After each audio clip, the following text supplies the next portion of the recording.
7 alasan kenapa Tuhan paksa kamu bangkrut terlebih dahulu. Nomor 5, bikin kamu teriak tentunya.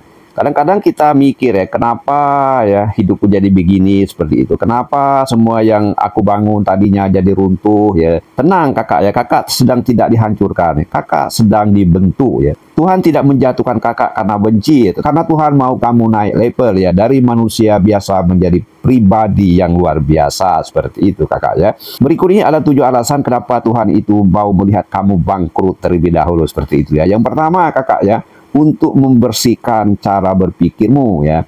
Jadi bangkrut itu bukan akhir kakak ya, tetapi awal dari cara pandang baru yang lebih jernih. Saat semua hilang akhirnya kita bisa duduk dan bertanya, selama ini saya cari apa ya? Cari uang atau cari ketenangan seperti itu ya. Kehancuran itu bukanlah hukuman kakak ya, tetapi pembersihan. Supaya kenapa? Supaya kakak berhenti mengejar yang salah dan mulai bangun hidup dari dasar yang benar seperti itu. Yang kedua, agar kakak dapat belajar membedakan kebutuhan dengan keinginan ya. Saat kakak nggak punya apa-apa, kakak akhirnya bisa lihat ya, mana yang benar-benar penting. Makan, minum, napas, ketenangan, atau baju baru ya. Pelajaran ini tentunya tidak akan kita temukan di seminar manapun ya. Tetapi Tuhan langsung yang mengajari kita ya, mengajari kakak. Lewat rasa sesak di dada saat kakak bingung ya untuk beli beras. Begitu kakak. Yang ketiga, untuk membersihkan lingkungan palsu kakak. Nah yang ini kan, jadi yang ikut saat kamu senang belum tentu ya akan ikut saat kamu jatuh. Dan justru di masa-masa sulit itulah Tuhan mulai menyaring mana yang teman sejati, mana yang cuma numpang cari untung dari kita ya. Tuhan itu tidak mau melihat kakak naik nantinya, tapi membawa beban dari manusia yang salah. Yang keempat, melatih kecerdasan finansial sejati. Jadi bangkrut kakak bukan aib, ini adalah sekolah tentang uang. Karena apa? Karena di situ kakak akan belajar cara hidup dengan sisa uang 10.000, cara berpikir jangka panjang, cara mengatur, bukan cuma membelanjakan ya. Kakak nggak akan sembarangan lagi kelola rezeki. Karena kenapa? Karena kakak sudah pernah merasakan rasanya nggak punya sama sekali ya. Yang kelima, ujian keimanan ya.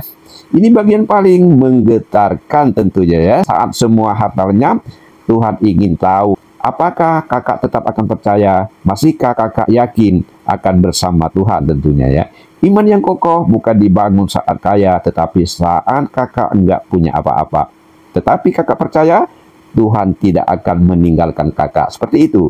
Ini bukan soal dompet, tetapi soal hati. Yang keenam, untuk membuat kakak layak memegang kelimpahan ya. Gimana kakak bisa pegang miliaran rupiah kalau pegang 100.000 saja kakak nggak bijak ya.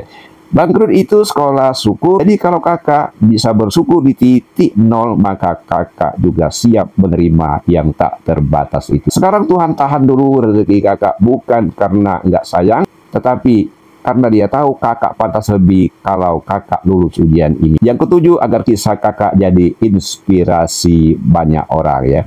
Titik rendah kakak hari ini bisa jadi kisah besar besok hari. Nanti ya saat kakak bangkit, kakak akan jadi bukti hidup bahwa orang bisa jatuh sejatuh-jatuhnya. Tetapi kalau dia masih punya iman dan semangat, dia bisa bangun lebih tinggi dari sebelumnya.